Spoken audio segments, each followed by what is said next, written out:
شو میں ملکی معاشی صورتحال اپوزیشن کی کڑی تنقید. دھرنا سیاست کیا حکومت کا تاجروں سے گھاٹے کا سودا. تاجروں کی ٹیکس ادائیگیاں اہم تفصیلات منظر عام پر.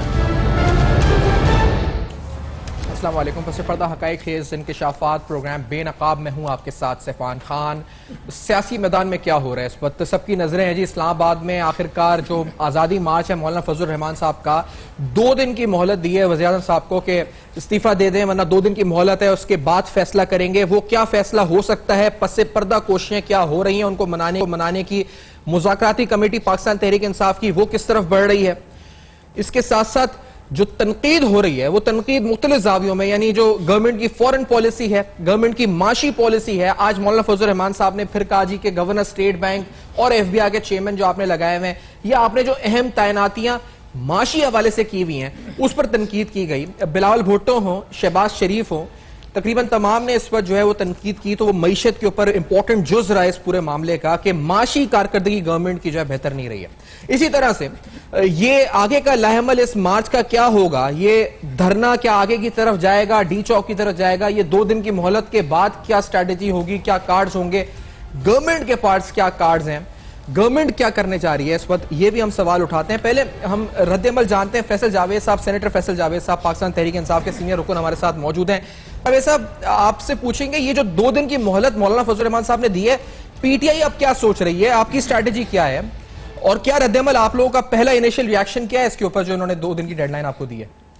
سفان بھائی السلام علیکم, کیسے ہیں آپ, کیسا ہے کراچی کا موسم؟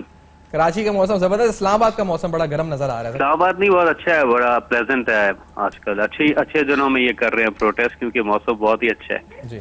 تو یہ چاہیں تو زیادہ دن رک سکتے ہیں, موسم بہت ہی خوبصورت ہے. اور دوسرا مجھے یاد آ رہا ہے سفان, میں اور آپ اس وقت بات کرتے تھے جب ہم پروٹیسٹ پہ تھے جی, تو آپ سے بات چیت ہوتی تھی.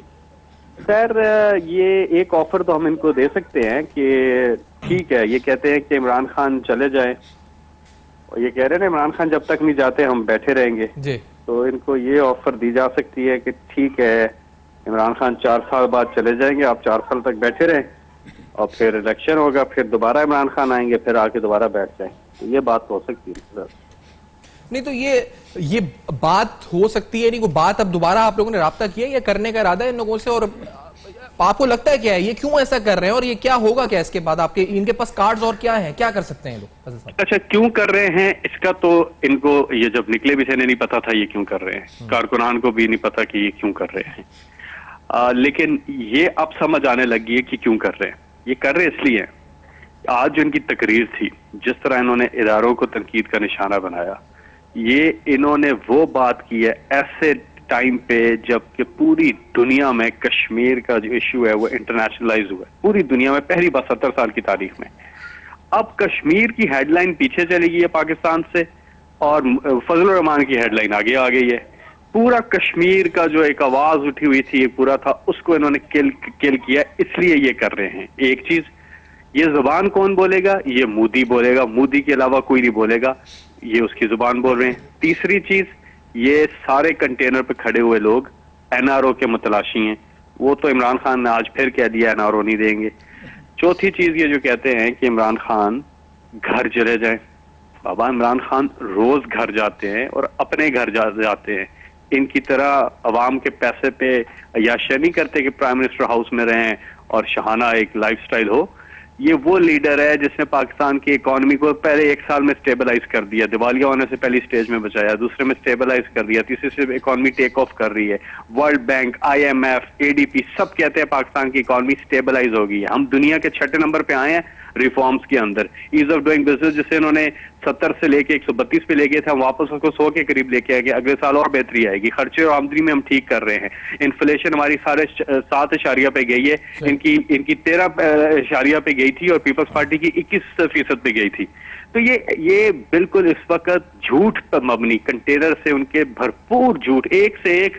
ابھی ہمیں کل پرسوں اناؤنس کرنا چاہیے پاکستان میں جھوٹوں کے ایوارڈز, ان سب کو ملنے چاہیے, شہباز شریف کو, بلاول کو, لیکن اقبال کو, سب کو. فیصل صاحب یہ تو ہے کہ اب یہ یہاں تک تو پہنچ گئے نا, اب یہاں سے ان کے ہاتھ میں یہ لوگ بھی آ گئے, اب جتنے بھی ہیں چلیں 5000 بھی اگر آپ کہیں کم سے کم, اور زیادہ زیادہ وہ جو دعویٰ کر رہے ہیں کہ لاکھوں ہیں وہ بھی لوگ بھی آ گئے, اور یہ اندر اسلام آباد میں بھی آ گئے. اب یہ ان کو اب روکے, ان کو ماریں گے کیا, ان کو گرفتار کریں گے؟ اگر یہ کہتے ہیں ہمیں ڈی چوک جانا ہے, ہم گھس رہے ہیں جس وقت ریڈ زون کے اندر, تو how will you stop it? انتظامی طور پہ کس طرح روک سکتے ہیں؟ آپ تو خود ایک دھرنا دے چکے ہیں, آپ کو پتا ہے روکنے سے تو اور انتشار بڑھتا ہے. کہ آپ کے پاس کارڈز اب کیا ہیں, انتظامی, سیاسی, کس طرح ڈیل کریں گے اس کو, کیا کریں گے؟ ایک تو جو ہے سپریم کورٹ کا اور ہائی کورٹ کا حکم موجود ہے, جی اس کی پاسداری ہونی چاہیے. دوسرا ایک تحریری ان کا معاہدہ جو ہے, اسلام کے اندر آپ کو پتا ہے معاہدے کی سے پیچھے نہیں ہٹا جاتا, تو انہوں نے تحریری معاہدہ, تو دو تو یہ گراؤنڈز موجود ہے, ایک ہائی کورٹ کا حکم ہے, ایک سپریم کورٹ کا حکم ہے, اور ایک ان کا ہمارے ساتھ جو تحریری معاہدہ گورنمنٹ کی ایڈمنسٹریشن کے ساتھ جو ہوا ہے وہ موجود ہے. اس کے مطابق انہوں نے اس مختص کی ہوئی جگہ سے باہر نہیں نکلنا, یہ آگے نہیں آ سکتے, یہ طے ہے. اس کے ساتھ ساتھ پیچھے ہماری جو مذاکراتی ٹیم ہے, جو پولیٹیکل کمیٹی ہے, وہ ان کے ساتھ مذاکرات بھی کر رہی ہے, اور ان کو سمجھانے کی بھی کوشش کرے گی کہ اس طرح کی پروٹیسٹ کریں, پرامن رہیں. اگر اس میں یہ کوئی اس میں پیش رفت کرتے ہیں کوئی اس قسم کی, تو پھر ظاہر ہے according to those circumstances deal کیا جائے گا. کوئی گھبراہٹ, کوئی اس پر بوکھلاہٹ, نروسنس, اینگزائٹی؟ ویسے جاوید صاحب آپ کی رینکس میں عمران خان اس وقت جاگنگ کر رہے ہیں, ابھی ہم گلگت سے واپس آئے ہیں, عمران خان صاحب جلسہ کر کے ابھی جاگنگ کر رہے ہیں. ابھی عمران خان صاحب جاگنگ کر رہے ہیں اس وقت ابھی؟ ہاں وہ ان کا ٹائم ہے نا, یہ اس وقت ایکسرسائز کرتے ہیں, صبح سویرے بھی کرتے ہیں, شام کو کام کے بعد بھی کرتے ہیں. ابھی مجھے یاد آ گیا آپ کا دھرنا تھا, سعد رفیق صاحب سے میں بات کر رہا تھا, تو انہوں نے کہا میں اس وقت آئس کریم کھا رہا ہوں, تو وہ مجھے وہی بات یاد آ رہی ہے. آپ نے کہا عمران خان صاحب جاگنگ کر رہے ہیں, تو وہ بڑی باتیں, کتنی ہسٹری ریپیٹ ایسا لگ رہا ہو رہی ہے. وہ آئس کریم کھا رہے تھے, حالانکہ حکومت ان کی گئی بھی نہیں اس وقت, آپ کی بھی نہیں جا رہی, لیکن فرق پڑا دھرنے سے, یہ تو آپ مانیں گے نا؟ کیا فرق پڑا ہے؟ نہیں, آپ کے دھرنے سے نواز شریف صاحب کی گورنمنٹ کمزور تو ہوئی تھی نا, یہ گئی نہیں لیکن کمزور تو ہوئی. نہیں, ہمارے دھرنے سے ان کی گورنمنٹ کا بات نہیں ہے. ہم یہ تو تھوڑی ہم نے کی تھی کہ ان کی گورنمنٹ کمزور ہو. ہمارے دھرنے سے جو پورے ملک کے اندر ایک شعور بیدار ہوا ہے. ہمارے دھرنے سے جو الیکشن کے اوپر لوگوں کو آر او کا نہیں پتا تھا, لوگوں کو یہ نہیں پتا تھا کہ فارم 14 کیا ہوتا ہے, 15 اور دھاندلی ہوتی. ہمارے دھرنے سے جوڈیشل کمیشن بنا, لوگوں کے سامنے چیزیں آئیں, 4 حلقے جب کھلے, 4 میں دھاندلی نکلی. ہمارے دھرنے سے بڑی اویئرنیس گئی تھی اور ملک تبدیل ہوا تھا. گورنمنٹ کو ویک کرنا بالکل ہمارا مقصد نہیں تھا اس وقت بھی, اور ہم نے میاں صاحب کو کہہ دیا تھا, ہاسپٹل بیڈ سے کہہ دیا تھا کہ آپ کا الیکشن ہمیں قبول ہے بابا, لیکن یہ دھاندلی قبول نہیں ہے, اس پہ آ جائے, مل بیٹھ کے یہ 4 حلقے کھولیں, آگے سے سسٹم ٹھیک کرتے ہیں, اور جب 5 سال بعد مقابلہ ہوگا تو دیکھا جائے گا.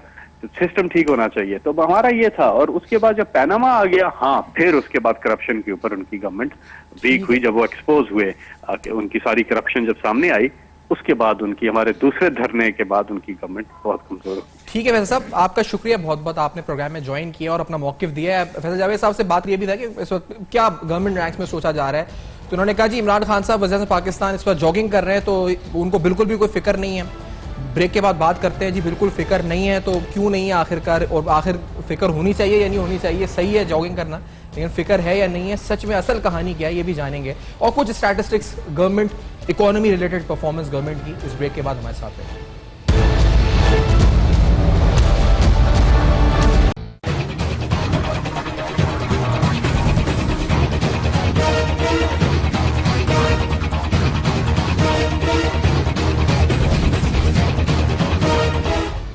ویلکم بیک, آپ دیکھ رہے ہیں بے نقاب, اور بے نقاب میں اہم ترین سوالات, کیونکہ بات ہے معیشت پہ بھی ہم بات کریں گے اس وقت, اور ٹیکسیشن کے کچھ ڈاکیومنٹس ہمارے پاس جو ہیں, یہ شہر کراچی اور مختلف ریٹیلرز کتنے ٹیکسز دے رہے ہیں. لیکن کیونکہ اب معاملہ مولانا فضل الرحمان صاحب کی ڈیڈ لائن کے بعد کچھ حد تک ہم نے دیکھا ہے کہ ٹلٹ ہوا ہے پالیٹکس کی طرف, تو بات ہو رہی ہے اس پر بھی. ہمارے ساتھ نصرت واحد صاحبہ قومی اسمبلی رکن ہیں, پاکستان تحریک انصاف کی موجود ہیں کراچی اسٹوڈیوز میں. ڈاکٹر شاہزاد صدیقی صاحب سینئر معاشی تجزیہ نگار ہیں, ہمارے ساتھ کراچی میں موجود ہیں. محمد زبیر صاحب ہمارے ساتھ فون لائن پہ ہوں گے. اور ابھی آپ فیصل جاوید صاحب کو سن رہے تھے, تو شاہد صاحب آپ سے پہلے گفتگو کا آغاز کرتے ہوئے ابھی فیصل جاوید صاحب کہہ رہے تھے کہ پرائم منسٹر صاحب جو اپنی روٹین کی جاگنگ کر رہے ہیں, اور وہ ماشاءاللہ اس وقت اپنے روٹین میں چل رہے ہیں جس طرح سے وہ تھے, اور انہیں کوئی فرق نہیں پڑا مولانا فضل الرحمان صاحب کی ڈیڈ لائن سے. تو کتنا یہ سننے سے آپ کو لگتا ہے کہ گورنمنٹ کے کیمپس میں کانفیڈنس ہے, انہیں کوئی فکر نہیں, کوئی خطرہ نہیں ہے؟ ڈاکٹر صاحب میرے خیال سے یہ سیاسی بات ہے, اس پر کمنٹ میں نہیں کرنا چاہوں گا. اصل چیز یہ ہے, جو فیکٹ ہے وہ یہ فیکٹ ہے کہ اس وقت پاکستان کی معیشت کو جو سنگین چیلنجز اور خطرات درپیش ہیں, اس کی روشنی میں پاکستان اس وقت احتجاج کلچر جو ہے وہ ہڑتال کلچر, دھرنا کلچر کا متحمل نہیں ہو سکتا. اس کی وجہ یہ ہے کہ اس وقت پچھلے چند ہفتوں میں میڈیا کی توجہ بھی جو تھی وہ سیاست پر رہی اور معاشی پر کچھ توجہ ہٹ گئی. میں اگر آپ سے یہ کہوں کہ اسٹیٹ بینک کے جو رپورٹ ہے اس کی روشنی میں معیشت میں کچھ ایسی خرابیاں 2019 میں آئی ہیں جو پاکستان کی تاریخ کی بدترین خرابیاں ہیں, لیکن اس پہ ڈسکس نہیں ہوا. میں جو آپ کو فیکٹس بتا رہا ہوں وہ ہیں جو میں نے آپ سے اسٹیٹ بینک کی رپورٹ سے لیے ہیں. وہ یہ کہتے ہیں کہ 2018 میں پاکستان میں جو بیرونی سرمایہ کاری آئی تھی وہ تھی $5,700 ملین, اور 2019 میں جو ان کا پہلا سال تھا وہ $250 ملین رہ گئی, یعنی 98% گر گئی. یہ سنگین بات ہے, اس کی بات نہیں ہو رہی.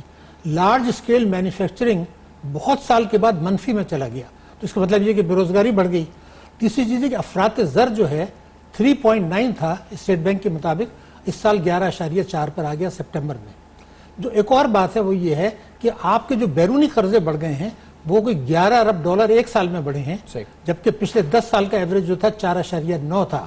مگر ایک اور چیز جو دیکھنی ہے وہ یہ دیکھنی ہے کہ آپ کا افراط زر کے علاوہ بچتوں کی شرح اس وقت جو ہے پاکستان کی تاریخ میں لوئسٹ ہے. داخلی قرضوں کی لوئسٹ ہے. اس کا مطلب یہ ہے کہ بچتیں نہیں ہو رہی, سرمایہ کاری نہیں ہو رہی, تو آپ بیرونی قرضے لیں گے. تو اگر ہمارے ملک کا جو کہ ایک طاقتور ملک ہے, جو نیوکلر پاور ہے, وہ پاکستانی ٹیکسوں پر, بچتوں پر, ملکی سرمایہ کاری کے بجائے بیرونی سرمایہ کاری, نہیں جملہ تو پورا ہو جائے, اس پر ڈیپینڈ کر رہے ہیں. یعنی ہم بیرونی وسائل پہ کر رہے ہیں. اس وقت آپ دیکھیں کہ OIC نے اپنے بیانیے میں کشمیر کا ذکر نہیں کیا. ہم کہتے ہیں ہم نے اس کر دیا, نہیں کیا. امریکہ, دیکھیے چین نے کیا کہا ہے, کل یہ جملہ آپ کو میں بتاؤں, چین نے یہ کہا ہے کہ امریکہ اور بھارت پاکستان کو بلیک لسٹ کرنے کے لیے زور ڈال رہے ہیں. اور آپ کو پتا ہے کہ بلیک لسٹ خدا نخواستہ اگر پاکستان ہوتا ہے تو ہم تباہ ہو جائیں گے, لیکن مجھے 100% یقین ہے کہ ہمیں بلیک لسٹ نہیں کیا جائے گا. لیکن چائنا نے تو یہ کہہ دیا, تو اس کا مطلب یہ کہ ہم بیرونی جھٹکا اگر اس وقت امریکہ چاہے اور ہماری امداد اور ریمیٹنس. ڈاکٹر صاحب اگر ایک, کیونکہ آپ کی بات بڑی سنگین اہم ہے, کیونکہ حکومت کی مذاکراتی کمیٹی اور کیا گورنمنٹ کے سوچا جا رہا ہے. اسد عمر صاحب بھی ہمارے ساتھ اس وقت موجود ہیں. اسد عمر صاحب, آپ کو بہت خوش آمدید پروگرام میں. سر, جو مولانا کے تھریٹ ہے, کتنا سیریسلی آپ لوگ اس کو, یعنی جو کہہ رہے ہیں 48 گھنٹے 72 گھنٹے, یہ زبان جو تھریٹ انسٹیٹیوشنز کو کر رہے ہیں, کیا یہ زبان جو استعمال کر رہے ہیں کیوں کر رہے ہیں, اور آپ لوگ کیا کنسرنڈ ہے اس کے اوپر, یا آپ لوگ اس کو اتنا سیریس نہیں لے رہے؟ اسد عمر صاحب تیاری کرنی ہوتی ہے ہر مشکل چیز کے لیے.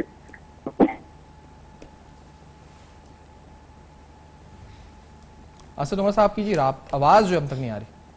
اسد عمر صاحب, اگر آپ سے ہم دوبارہ رابطہ کریں, ڈاکٹر صاحب اگر آپ اس بات کو جوڑیں, کیونکہ یہ مذاکراتی کمیٹی کے رکن ہے, تو ان سے بھی ہم جانیں گے کہ کیا آگے مذاکراتی کمیٹی کا عمل کیا ہوگا.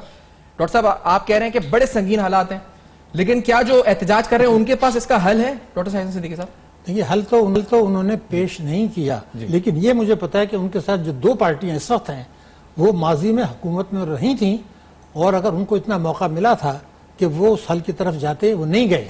لیکن اس کے ساتھ میں یہ بھی کہوں گا کہ جو پیپلز پارٹی بھی نہیں گئی اور پاکستان جو ہے PMLN بھی نہیں گئی, لیکن 5 برس جو خیبر پختونخوا میں تھے اس میں بھی انہوں نے جو منشور تھا اس سے تقریباً 100% انحراف انہوں نے بھی کیا, اور وہی پالیسیاں تعلیم اور صحت میں بنائیں جو پنجاب نے بنائی, جو سندھ میں بنائی. ایگریکلچر ٹیکس انہوں نے بھی نہیں لیا, پنجاب نے بھی نہیں لیا. پراپرٹی پہ ٹیکس انہوں نے بھی لیا. اور اس کا مطلب یہ کہ تمام پالیسیاں ان تینوں پارٹیوں کی یکساں رہی ہیں ان کی صوبوں میں اور ان کی 14 مہینے میں, اور پیپلز پارٹی اس کی. تو اس لیے مجھے نہیں نظر آتا اس کے نتیجے میں اگر کوئی بھی چیز آتی ہے تو پاکستان کی معیشت کو, پاکستان کے عوام کو, میرے ملک کو کیا فائدہ ہونے والا ہے وہ ہمیں بتایا جائے, اور کیا یہ قانون بنانے کے لیے تیار ہے. یعنی اس دھرنے سے بھی کوئی فائدہ نہیں ہے, حکومت کے جانے سے بھی کوئی فائدہ نہیں ہے, دونوں صورتوں میں کوئی فائدہ آپ کو نظر نہیں آ رہا؟ اس وقت جو پوزیشن ہے اللہ یہ کہ ایک قانون یہ مل کے آج اعلان کریں کہ اگلا جب بھی الیکشن ہو, جو پارٹی اپنے منشور سے 90% انحراف کرے اس کا آٹومیٹیکلی مینڈیٹ کینسل.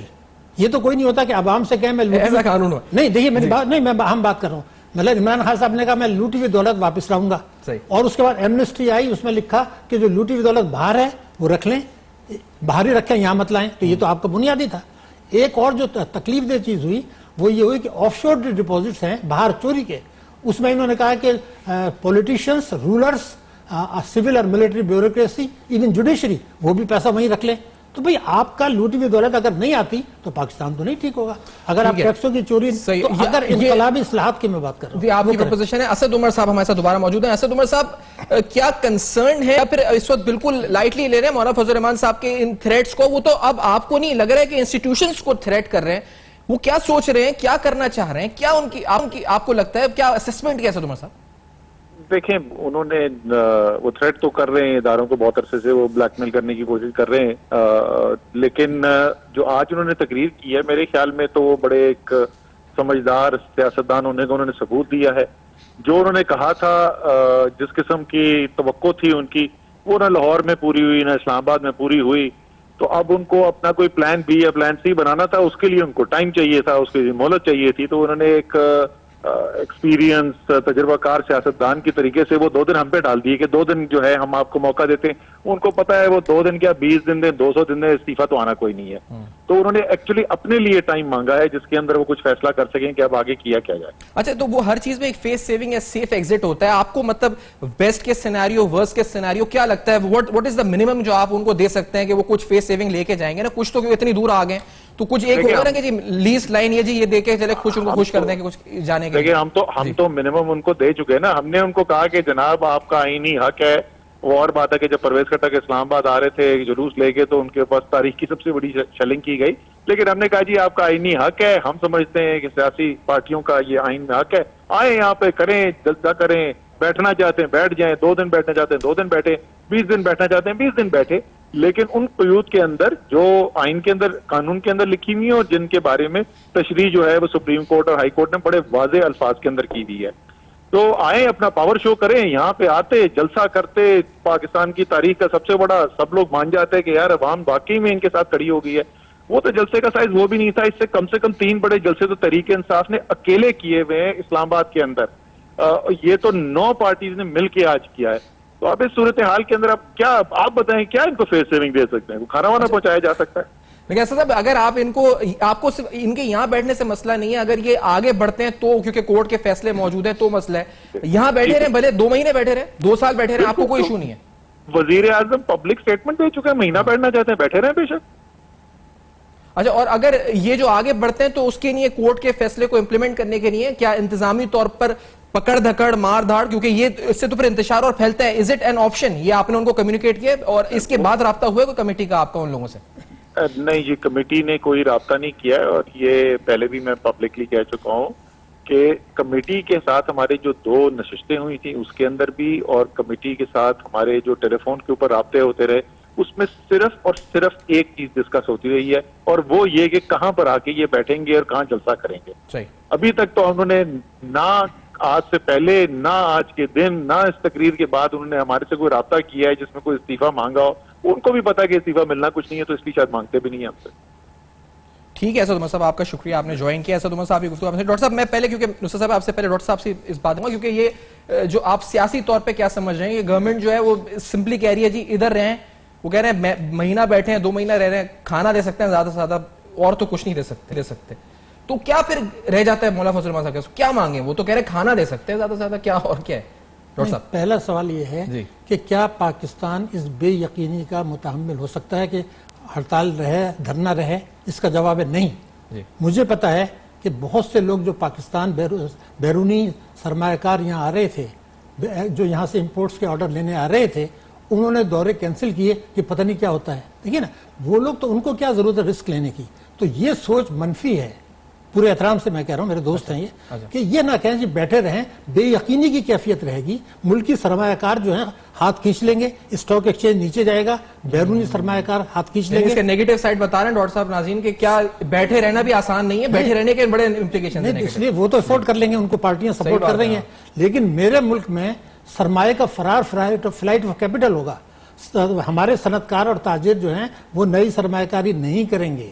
ٹھیک ہے, ہمارے ایکسپورٹ آرڈرز نہیں آئیں گے, وہ کہیں گے پتہ نہیں ہڑتال ہو جائے تو میں بنگلہ دیش سے منگا لیتا ہوں, میں چائنا سے منگا لیتا ہوں. تو یہ چیزیں ہیں سرمایہ کاری. اگر آپ کو میں بتا دوں جولائی ٹو سپٹمبر ہماری سرمایہ کاری فورن ڈائریکٹ انویسٹمنٹ پچھلے سال سے گری ہے. تو ابھی تو یہ ہڑتالیں نہیں ہوئی تھیں, تو ہمیں یہ جھٹکا, میں اس کو سپورٹ نہیں کر رہا, میں کہہ رہا ہوں ہمیں یہ جھٹکا جو ہے, ہم معیشت ہماری سنبھال نہیں سکے گی. کیوں میں کہہ رہا ہوں, دیکھیے ایک جملہ میں ریکارڈ پہ کہہ رہا ہوں, اس سال جو ہماری گروتھ ریٹ ہے وہ بھارت, سری لنکا, بنگلہ دیش, نیپال, بھوٹان, مالدیپ سے نیچے ہے. تو کیا ہمارے لوگوں کا یہ فرض نہیں ہے کہ یہ بیٹھیں کہ کیا اللہ تعالیٰ نے ہمیں اس لیے پیدا کیا ہے کہ ہم بھوٹان اور نیپال اور مالدیپ سے بھی چلے جائیں؟ نیوکلر پاور ہیں, ہمارے کسان مزدور ہیں, صنعت کار. تو یہ کیا ہے کہ بے یقینی کی کیفیت تھی, کنفرنٹریشن کی کیفیت تھی. یہ نہیں ہونی چاہیے. ہمیں آگے بڑھنا ہے. ہمیں اس وقت امریکہ فائنینشیل ایکشن ٹاسک فورس اور IMF کے تھرو ہمارا گھیرا تنگ کر رہا ہے. چین, دیکھیے چین نے یہ کہہ دیا کہ امریکہ پاکستان کو بھارت کے ساتھ مل کے بلیک لسٹ کرنا چاہتا ہے. تو میرا کہنا یہ تھا کہ ان چیزوں کو سمجھیں, یہ نہ کہیں کہ امریکہ کے ہمارے مقاصد جو ہے افغانستان میں یکساں ہے, تو یکساں نہیں ہے. تو پرائم منسٹر نے سنگین صورتحال ہے, اور سنگین صورتحال کے اندر صاحب آپ نے سنا, کیونکہ اسد عمر صاحب کہہ رہے تھے جی بیٹھے رہے مذاکراتی کمیٹی میں, وہ کہتے ہیں کوئی رابطہ نہیں ہوا. ابھی آپ نے خود سنی ان کی بات. فیصل جاوید صاحب کہہ رہے تھے پرائم منسٹر اپنی روٹین کی جاگنگ جو کرتے ہیں شام میں وہ کر رہے ہیں. کنسرن نہ ہونا بھی کوئی اچھی بات نہیں ہے, ڈاکٹر صاحب کہہ رہے ہیں جو آپ سن رہی ہیں, کیونکہ اس کے نیگیٹو امپلیکیشنز ہیں. یہ بیٹھے رہے کوئی اس میں نقصان ہے, فائدہ کچھ نہیں ہے. تو روزہ صاحبہ کنسرن ہونا تو چاہیے PTI کو نا, ایسا تو نہیں کہ بالکل ہی کنسرن ہو, آپ کے گھر کے باہر کوئی بیٹھ جائے آگے آپ کہ نہیں مجھے کنسرن ہی نہیں بیٹھا ہوا, کچھ تو امپیکٹ ہے, نیگیٹو ہے. بسم اللہ الرحمن الرحیم. بہت شکریہ آپ کا اپنے پروگرام میں آپ نے مجھے انوائٹ کیا. دیکھیں جو اس وقت سب سے امپورٹنٹ چیز ہے نا, وہ ان ساری جماعتوں کا اکٹھے ہونے کا مین مقصد یہ ہے کہ جو ہماری اکانومی تھوڑی سی بہتری کی طرف جا رہی تھی اس کو ختم کیا جائے. کیونکہ کوئی بھی دھرنا, کوئی بھی جلسہ, کوئی اس طرح کا پروٹیسٹ جو ہے وہ آپ کے تجارت کو ختم کر رہا ہوتا ہے. جس طرح شاہد صاحب نے بات کی کہ دوسرے ملکوں کے لوگ جب انویسٹ کرنا چاہ رہے ہوتے ہیں تو وہ دیکھتے ہیں کہ یہاں پہ تو حالات انسرٹن ہے, وہ کسی اور کو وہ ٹھیکہ دے دیتے ہیں یا وہ پروجیکٹ دے دیتے ہیں اور بات ختم ہو جاتی ہے. یہاں سے چلا گیا, وہ جو باہر سے جو پیسہ آنا تھا, جو آپ کو پروجیکٹ ملنا تھا, وہ اب نہیں مل رہا. تو ایک سب سے بڑا یہ. پھر یہ لاجسٹک کے جتنے کنٹینرز دنیا جہان کے لگے ہوئے ہیں ادھر سے ادھر تک, وہ سارے کنٹینرز جو ہیں وہ سامان لے کے جاتے ہیں نا. جب سامان کو پہیہ جام ہو جائے گا تو آپ کی اکانومی بری طرح متاثر ہوگی کہ ایک شہر سے دوسرے شہر اور ایک صوبے سے دوسرے صوبے یہی کنٹینرز لے کے جا رہے ہوتے ہیں. تو یہ بات بہت زیادہ سوچنے والی ہے کہ ہماری اکانومی جو پہلے ہی بہت زیادہ مشکل حالات میں ہے, وہ اس کے بعد اور زیادہ مشکل اس میں. لیکن یہ تو انہوں نے نہیں سوچی نا, وہ آ گئے, وہ بیٹھ بھی گئے دھرنا دے کے. اب دیکھیں آپ دیکھیں ان کا جو سب سے بڑا مقصد ہے نا, وہ اس وقت گورنمنٹ کو فلاپ کرنا ہے, جو پہلے ہی بے انتہا مشکل حالات میں ہے. آپ جانتے ہیں کہ کیا اکانومی کی حالت تھی کہ جس وقت سنبھالا ہے. اب ایک سال میں کم از کم اتنا ہوا ہے کہ ہم لوگ تھوڑا سا سٹیبل ہو گئے ہیں, تھوڑا سا, میں پورا نہیں کہہ رہی ہوں. تو اس کو بھی یہ چاہتے ہیں کہ وہ ختم ہو جائے. وہ یہ چاہتے ہیں کہ گورنمنٹ جو پہلے دن سے کہہ رہے ہیں کہ جی نالائق حکومت ہے, فلاں ہے, ڈمکا ہے, یہ چلا نہیں سکتی, تو وہ اس کو پروف کرنے کے لیے یہ سب کچھ کر رہے ہیں کہ حکومت کو اتنے مشکل حالات ہو جائیں کہ وہ کر نہ پائے کچھ بھی. تو یہ سب وہی ہیں 9 ستارے والے, ان کے پہلے والد صاحبان تھے, اب ان سب کے بیٹے. اچھا ایک بریک کی طرح میں پڑھنا ہے. اب بڑی بات ایک انٹرسٹنگ اس پر ڈاکٹر صاحب شاہد صاحب ہمارے ساتھ موجود ہے, وہ کہتے ہیں جی کہ یہاں پہ بیٹھے رہ رہے ہیں. نصرت صاحبہ اس کی بتا رہی ہے جی کیوں ہو رہا ہے. اسد عمر صاحب کی بات آپ نے سنی, وہ کہتے ہیں کہ اب اور کیا فیس سیونگ دیں, ان کو بلانے اسلام آباد آنے دیے, اس کے بعد کیا دیں. تو اب کیا منیمم دینا ہوگا؟ ہم یہ پوچھتے ہیں جی کچھ نہ کچھ تو آپ کو فیس سیونگ کھانا تو نہیں, کچھ اور دینا پڑے گا نا. ان کو فیس سیونگ دیں گے, سیف ایکسٹ دیں گے تو باہر نکلیں گے. وہ کیا ہو سکتا ہے؟ اس بریک کے بعد ہم بے نقاب کریں گے ہمارے ساتھ.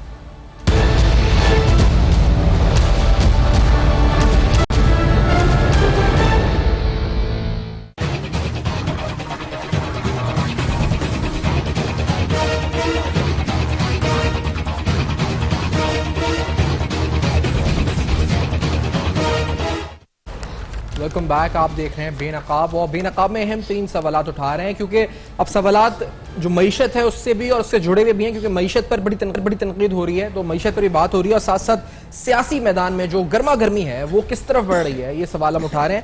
کچھ دن قبل تاجروں نے ہڑتال کی تھی, 2 روزہ ہڑتال تھی. اس ہڑتال کے اینڈ پہ انہوں نے ایک دستخط کیے فائنانس منسٹری اور اس میں کچھ آفیشلز کے, ان کے مطالبات تھے 11, ان کو اس پہ سائن کر کے دستخط کیے گئے.